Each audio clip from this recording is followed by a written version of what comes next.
Right, so I have gone on record as saying I don't think Nigel Farage will last the full 5 years as an MP, that having to work for a living is really not his thing.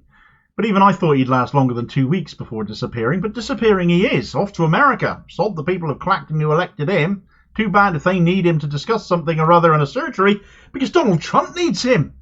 Needs you for what, Nige? You've got a job to do already. A lot of conjecture surrounding Farage suddenly announcing he was going to stand for Parliament when it looked like he was readying himself to head stateside to hang with Trump. But with jail time looming on the horizon for the big orange man baby, Farage suddenly made a decision to stay here instead. Now there's been this alleged attempt on Trump's life though, and with him milking it for all it's worth, perhaps there's been a shift, and certainly Farage is shifting with it, because if the people of Clacton thinks he's going to stick with them over Donald Trump, they can think again. And Farage's tenure as an MP, should Trump become president again, or even before that point, maybe a shorter one than any of us thought. Right, so Nigel Farage, not a guy known for his work ethic, known more for his opportunism and getting his face on TV as much as possible. Yet despite all of that, few politicians have done more harm to political discourse and the economy with his Brexit con artistry than he has. Yet elected as MP for Clacton, he has been. With a majority of 8,405 and just 10 days into the job, he's disappearing already. Skiving off, you might say. He claims he's going to stand up for democracy, yet apparently that doesn't include respecting the democratic mandate he's been given by the people of Clacton.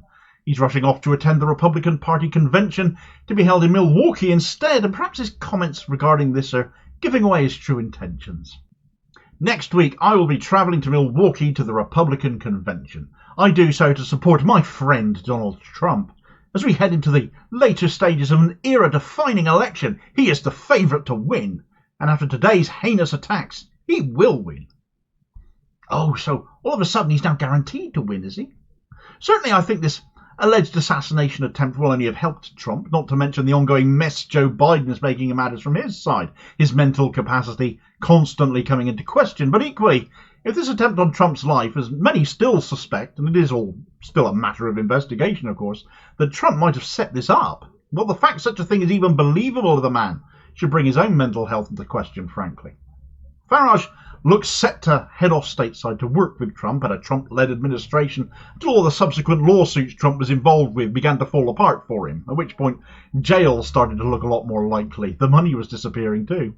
That isn't beyond the realms of possibility still, the jail side of things and the loss of further funds, but all of a sudden things looked a lot less rosy for opportunistic ratbag Farage, and so he came back to take over Reform UK from Richard Tice. Tice went back to being party chair briefly before becoming deputy leader. Both have been elected as MPs now too, along with 30p Lee Anderson, we're still stuck with him, now farcically the party whip, and a couple of others got elected as well. It always looked like plan B for Farage, didn't it? And him rushing off to Trump's side now reinforces that belief still further. And not just rotten lefties like myself, miles opposed to what this private company, Reform UK Limited, represent as they masquerade as a political party, but to people within the party itself too, as this excerpt from the London Economic shows. Reform returned 5 MPs to the House of Commons in the election, but a recent restructuring of their leadership may hint at a few cracks surfacing within the party. Zia Youssef was brought in as party chair, and Ben Habib has been ousted as deputy leader. Habib hasn't taken this reshuffle lightly, though. Speaking over the weekend, he says that Nigel Farage has too much control over the party and claims there is a democratic deficit within Reform itself. It may be acceptable for a start-up business founded by a star performer, but a political party should not be controlled by one man. Other parties have boards, executive committees, and elections for leadership positions. Nigel's control has allowed decisions and progress to be made rapidly, but this is not sustainable. Apart from anything else, Reform cannot make the argument for democracy, let alone champion it, with such a glaring democratic deficit. Well, perhaps it's news to Ben Habib, but Reform UK literally was a start-up business founded by a star performer, though star is a relative term insofar as there was never a shortage of public appearances for Farage, was there?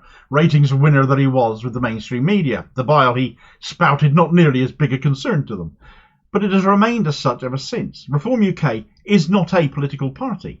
Farage himself said that was the case, and it was because it would have meant other people having to have a say in how it was run, and not just him calling the shots. Things are as he likes it. It is as undemocratic an organisation as you could ever find, And the entire party, although really Farage-owned business, will have to suck it up if Farage does as he always does and puts his own self-interest first.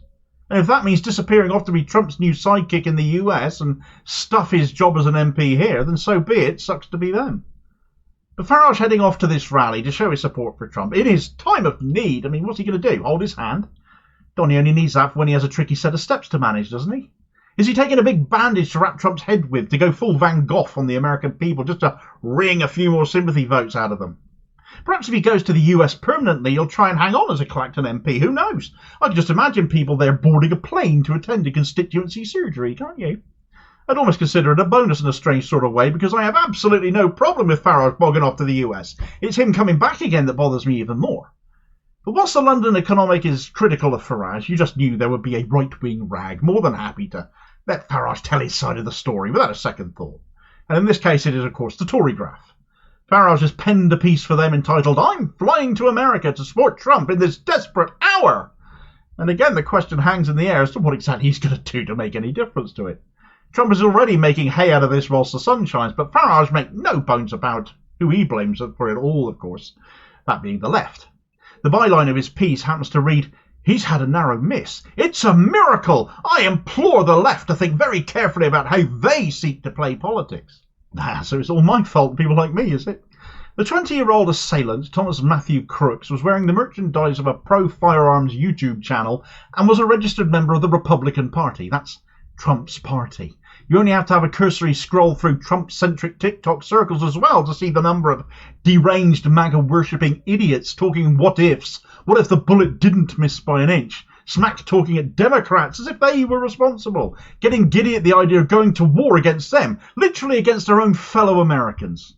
Totally bypassing these half-wits with their two brain cells between them fighting over third place, that they are now inciting the very violence they're accusing others of in light of this. And of course, Farage is on that same bandwagon with this article. But don't let that stop Nigel any more than them from spouting off. And here's a handy excerpt of his article just to illustrate that point. "It's only a comment. It's only a joke. It's only a milkshake. So the left squawk each time someone drenches me with a drink, or a so-called comedian suggests people should throw battery acid at me on the BBC. It's just a joke. If you're a politician, it's part of the job description, right?" Well, that is not true. The words deployed by the left are, I believe, encouraging people. Rocks were thrown at me during the election campaign, and last night President Trump was shot. The favourite to be the next president mere millimetres away from death.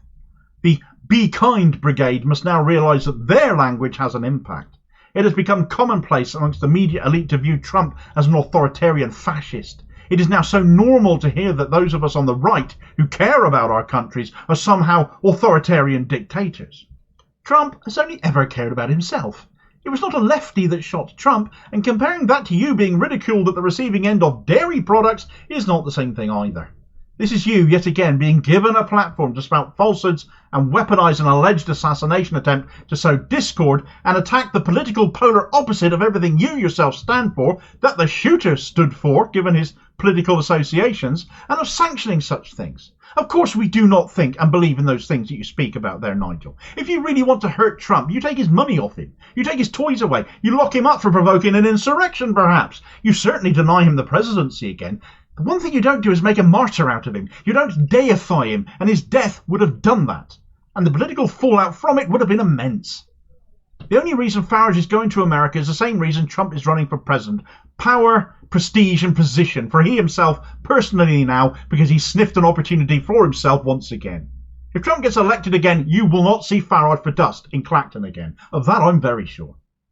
Then there's the theory that Farage standing and getting elected was all part of a gimmick or a stunt to see Labour brought into power in exchange for Farage being given an uncontested run at Parliament for the 8th attempt after Labour withdrew their candidate in Clacton on very suspicious grounds. Him sodding off to America would be an even bigger win for Reform UK. But is this just conspiracy theory, or can we point to some evidence in it? We'll take a look at this video recommendation to find out a little bit more on that as I went down the rabbit hole, and I'll hopefully catch you on the next vid. Cheers, folks.